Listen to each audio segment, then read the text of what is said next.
Exatamente, porque a gente tem uma realidade de jogador de futebol, que a gente sempre pensa, o jogador de futebol é o cara que anda saindo de Lamborghini na rua, só que esse aí é o cara que joga lá nos times grandes, lá no topo, jogador do Flamengo, jogador do Corinthians, jogador aqui do Palmas é o cara que rala todo dia, treinando igual um condenado e ganhando um salário, trampa com outra coisa também. Às vezes a folha de um time desses aqui do Tocantins, né, não paga nem a metade da metade de um jogador de um time desses grandes times do futebol brasileiro. Então, assim, eu acho que precisa a gente ter uma atenção também mais voltada para o nosso futebol, o futebol tocantinense. Mas eu já conversei com alguns colegas jornalistas e eles sempre falam que há muita desorganização também. Então, assim, não há credibilidade por parte de quem está organizando. Sim, a diretoria do time. Os cartolas, vamos dizer assim. Então, assim, há muita desorganização e isso precisa ser resolvido também, porque o futebol ele precisa passar do amador para o profissional. E tem muito amadorismo ainda nas organizações e tudo. Então, assim, eu acho que a federação ela tem buscado profissionalizar o futebol aqui no Tocantins, né? Mas ainda há muito a ser feito para que o povo tocantinense comece a se interessar pelo futebol tocantinense, né? Porque hoje, que nem eu perguntei, vocês não têm eu também não tenho. A gente tem uma carência de esporte muito grande aqui na nossa região, não só em relação a futebol, mas em relação a esportes mesmo. Se você for procurar quem da região norte foi para uma Olimpíada, uma Paralimpíada, você conta assim nos dedos algumas pessoas e tem estados enormes daqui. Coisa que a gente não eu acho que, não sei se provavelmente, na verdade, é falta de financiamento, falta de apoio local. Eu lembro muito do caso da Fadinha, da skatista, que até repercutiu, porque quando ela voltou, ela não deu moral para, não sei se foi o prefeito, governador, sei lá, que foi cumprimentar ela, porque era o cara que estava ignorando os pedidos do pai de auxílio, ajuda. Porque parece que o brasileiro tem a mania de só querer apoiar o cara quando ele está no topo. Sendo que no topo, você já está tranquilo. Quando você chegou lá, lógico que apoio é sempre bom, mas você não precisa de alguém te ajudando. Te ajudar, o cara que você vai lembrar para sempre, é o cara quando você estava na bosta e ele falou, eu acredito em você, vamos para cima. O Estado chegar e, sei lá, pagar, apoiar, fazer uma campanha, uma perspectiva de levar atletas nortistas, tocantinenses para frente, para cima. E a gente já teve isso, né? O falecido Bolsa Atleta, né? Hoje o que a gente tem é quase nada, né? Tanto que a gente vê pessoal às vezes até romantiza, né? A gente viu aquele vídeo do Damian lá, que é o arremessador de peso. Triste, na verdade. Treinando no lote baldio. O pessoal, alguns romantizam, outros criticam, falam, não pode romantizar isso. E falta investimento, né? Infelizmente é o que a gente vê hoje. É quase uma realidade, né? Não é exceção mais. E o investimento de longo prazo. De longo prazo, claro. Porque você não pode simplesmente achar que você vai investir agora e você vai ter um super atleta. Não é assim. Você começa a investir ele novinho, quando ele começa a se interessar pelo esporte. Exatamente. Ele demonstra habilidade, ele demonstra talento. Esse investimento que você faz, ele tem que ser contínuo. Até que depois ele vai se tornar um profissional do esporte, né? Um profissional que vai trazer resultados, ele vai levar o nome do estado dele, vai levar o nome do país dele numa competição, por exemplo, como as Olimpíadas.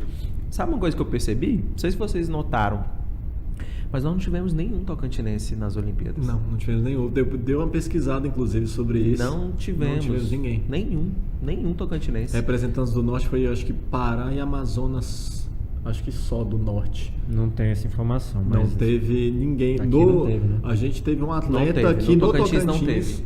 A gente teve um atleta do Tocantins que tentou a classificação para as Paralimpíadas. Inclusive, a gente queria falar com ele sobre esse tema que é muito sobre visibilidade também, porque a gente acompanha, você vê esse boom que foi nas Olimpíadas, todo mundo acompanhando, aí logo após as Paralimpíadas e já dá uma murchada em relação à quantidade de pessoas que acompanham, sendo que deveria ser tão emocionante quanto, porque é tão emocionante quanto.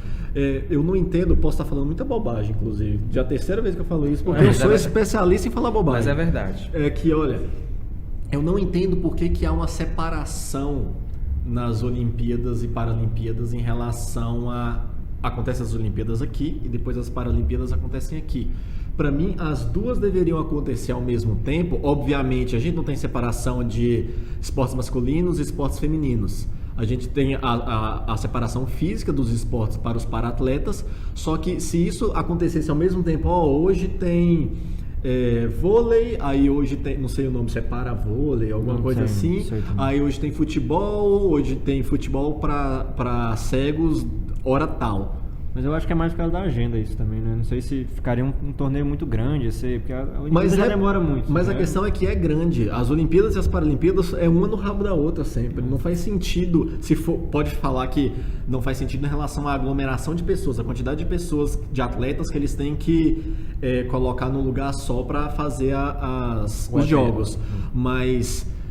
essa separação para mim só faz com que o público assista gasta todo o pneu em e no outro não dê atenção. Eu queria falar com um para-atleta ou alguém que seria uma representatividade para a gente só não falar abobrinha, mas para mim parece que os caras que acompanham, tem alguns que gostam muito e acompanham, tem outros que poderiam muito gostar se eles dessem um mínimo de atenção, porque é muito emocionante e eu me coloco nesse Brasil. O Brasil tá arrasando. Arrasando, tá muito bem. Acho que é o sexto número de medalhas. Sim, é muito bom. Só que sempre tem os caras que são os capacitistas, né? Que falam, nossa, qual é a sua desculpa por ter um cara jogando romantizando um negócio que é uma pessoa normal, é um atleta, pessoa normal não, é um atleta muito foda que tá fazendo um negócio muito foda, você tem que admirar por ele ser atleta e ser muito foda, não por ele ser uma pessoa com deficiência que tá fazendo alguma coisa. Claro. Sabe? É verdade. E no Tocantins a gente, infelizmente, se não temos o apoio pro esporte das pessoas que não têm deficiência, que dirá das pessoas com deficiência. A gente não tem nem pro futebol, que é o futebol no Brasil, imagina. Imagina os outros esportes, pessoal. Mas assim, existem algumas iniciativas, né, aí voltadas mais para projetos sociais mesmo, de formação. Por exemplo, tem a escolinha de futebol do Newton Santos. Então assim, mas são iniciativas muito pequenas diante da demanda que a gente tem. Porque se a gente pensar no esporte como o poder de transformação social que ele tem, o esporte deveria ter um outro olhar.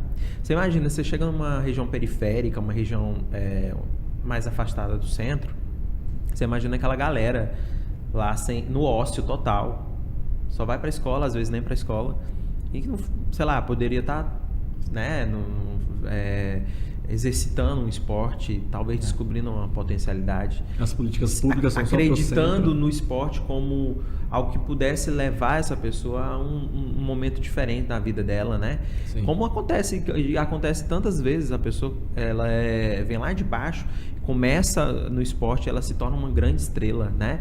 Então assim, mas infelizmente a gente hoje não tem esse olhar aqui pro esporte no Tocantins. E eu não falo só do futebol não, dos esportes como um todo, que poderiam ser vistos assim, com o poder de transformação que ele tem. O esporte transforma vidas, ensina valores, né, disciplina, ensina você a respeitar o outro, a aceitar a derrota, né? Então assim, o esporte tem um valor muito grande, mas há um caminho longo até a gente poder dizer assim, não, hoje a gente tem um investimento na área esportiva.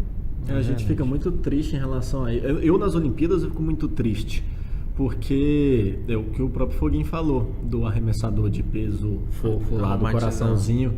Ele é um cara que, nossa, ele já beirou, não sei se foi 2 Olimpíadas, 4º lugar. Ele tá na beira do pódio e não tem nenhum apoio. O cara treina, como é que o cara treina num lote baldio? O cara é um atleta olímpico, 4º lugar ali, tá beirando toda vez e treina num lote baldio. O Arthur Zanetti, o das argolas, ele é um cara que já fizeram até reportagem dele na Globo, eu acho, dos caras reclamando e dos outros atletas de ginástica artística e tal, falando sobre o tanto que é precário o nosso apoio aos esportes no geral. Porque eu acho que falta isso que a gente tá falando da mídia para os atletas, falta apoio do governo, falta a gente enxergar os caras como os heróis, saca? Porque quando você vê na gringa, desses países que vão bem, China, Estados Unidos, bizarro, Rússia, né, não, os caras são herói, atleta olímpico é o cara. Aqui no Brasil, o Esquiva Falcão, né, tá entregando motorista de aplicativo. Nada que desmereça ser um motorista de aplicativo, pelo contrário, mas ele é um atleta olímpico que deveria estar treinando para as Olimpíadas e tal, e o cara tá arriscando a vida, a integridade física dele, sendo motorista de aplicativo. É uma vergonha para a nação uma coisa dessa. Sim.